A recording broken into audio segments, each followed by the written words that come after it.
1997 में Robert Kiyosaki ने एक बुक लिखी जिसने बहुत लोगों की लाइफ चेंज कर दी।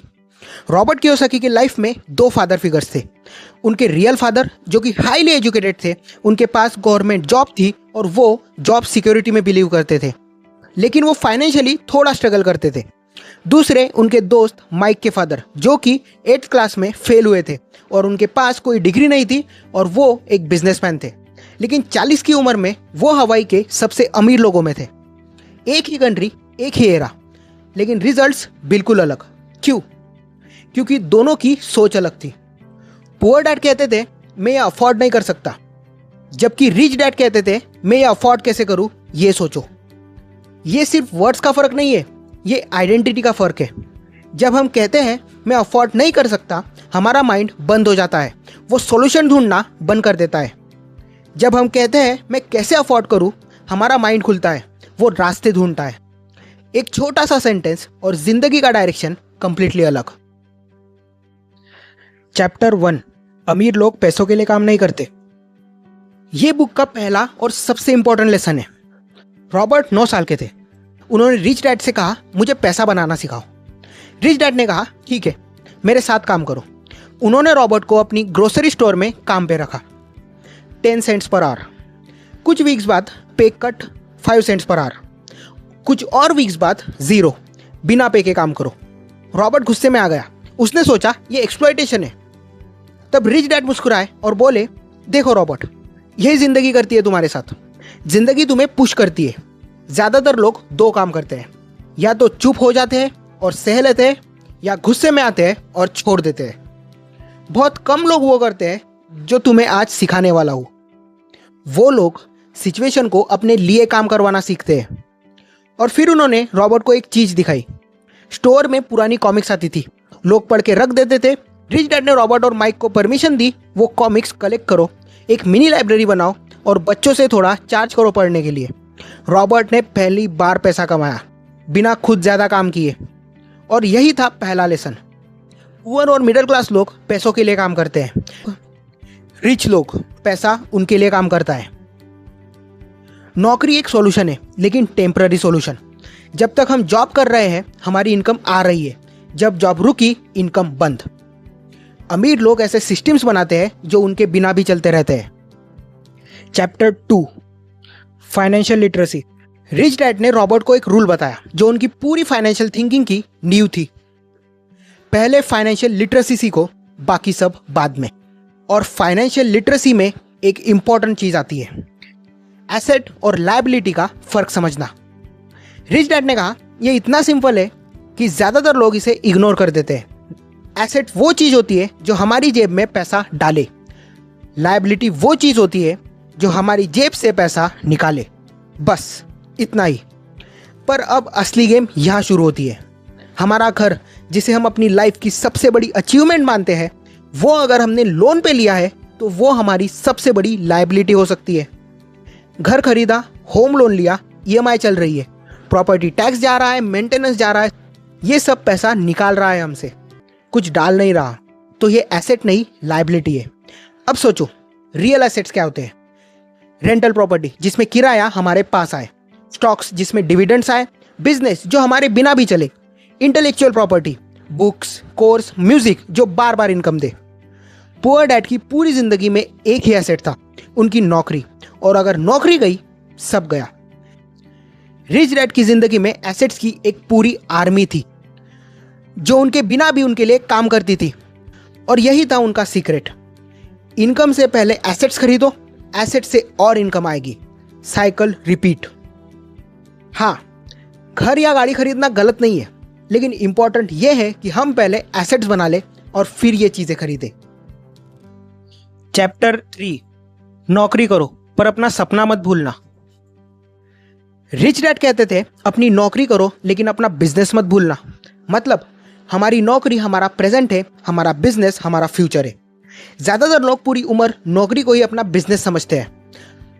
उनका पूरा टाइम, एनर्जी और फोकस एक कंपनी के लिए जाता है जो उनकी नहीं है।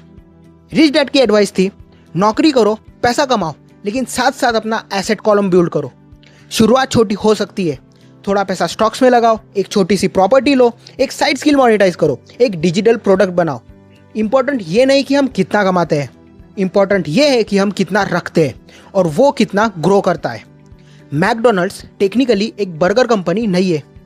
मैकडोनल्ड्स एक रियल एस्टेट कंपनी है जो दुनिया भर की प्राइम लोकेशंस पे प्रॉपर्टीज रखती है और उन्हें फ्रेंचाइज के जरिए ऑपरेट करवाती है।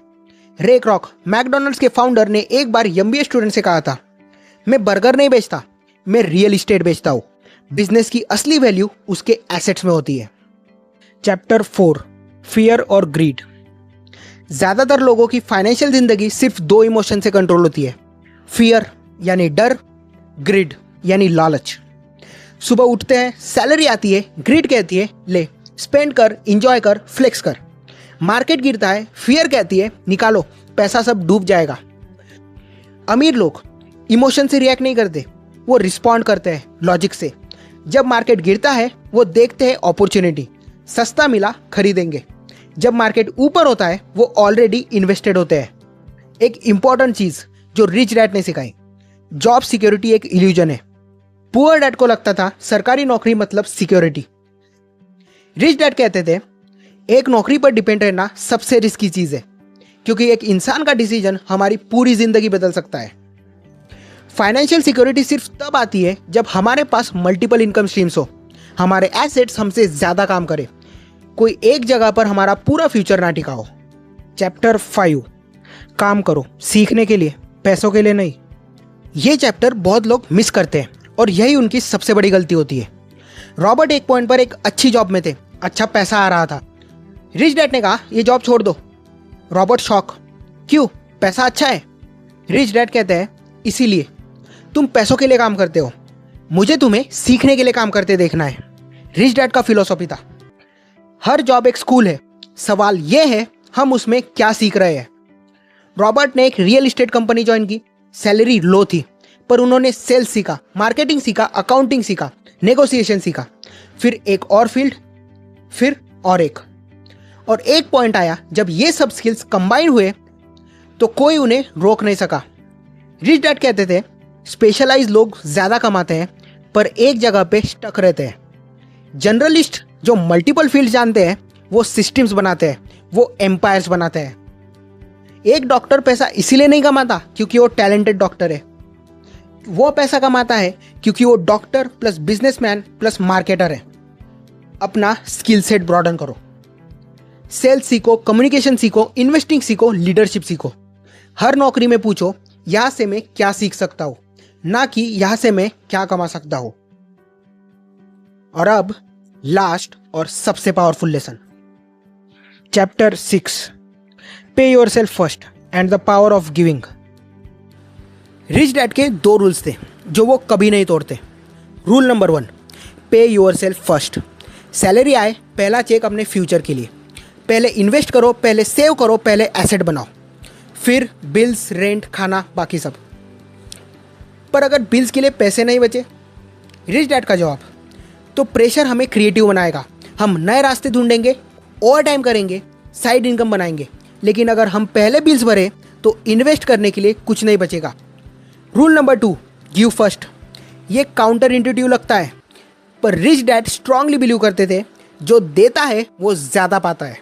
जब हम देते हैं हमारा अबंडेंस माइंडसेट एक्टिवेट होता है, हमें लगता है मेरे पास इतना है कि मैं दे सकता हूँ। जब हम रोक के रखते हैं स्कैरसिटी माइंडसेट एक्टिवेट होता है, हमें लगता है इतना ही है, कम है, नहीं दूंगा। और यूनिवर्स बोथ माइंडसेट्स का रिस्पॉन्स सेम तरह देता है।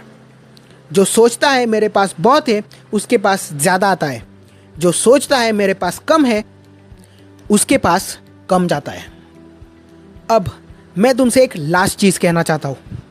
रॉबर्ट की ये जर्नी 9 साल की उम्र से शुरू हुई थी और जब वो 47 साल के हुए वो फाइनेंशियली फ्री थे। उनके पास एसेट्स थी, पैसिव इनकम थी, उनकी कमाई उनके खर्चे से ज़्यादा थी और वो कमाई उनके बिना काम किए भी आ रही थी। फ़र्क ये नहीं था कि किसने ज़्यादा मेहनत की, फ़र्क ये था कि किसने ज़्यादा सीखा। इस पूरी बुक में एक ही मैसेज है, स्कूल हमें पैसा कमाना सिखाता है, पैसा हमारे लिए कैसे काम करे ये हमें खुद सीखना होगा। एक इम्पॉर्टेंट बात, जॉब बुरी नहीं है, जॉब भी अपनी जगह सही है। बस सिर्फ जॉब पर यानी सिर्फ एक इनकम स्ट्रीम पर डिपेंडेंट रहना थोड़ा रिस्की हो सकता है। और अगर हम जॉब कर भी रहे हैं तो हमें और इनकम स्ट्रीम्स क्रिएट करने का ट्राई करना चाहिए। तो ये थे rich dad poor dad book के कुछ लेसन्स जो कि हम इस बुक से सीख सकते हैं। अगर आज आपने कुछ नया सीखा तो ये वीडियो अपने फैमिली मेम्बर्स और दोस्तों के साथ शेयर करो, क्योंकि शायद ये वीडियो उनकी ज़िंदगी बदल दे। चैनल को सब्सक्राइब करो और कमेंट्स में बताओ आपको इस बुक का सबसे बेस्ट लेसन कौन सा लगा। मिलते हैं नेक्स्ट वीडियो में, तब तक के लिए thank you for watching. Let's learn and grow.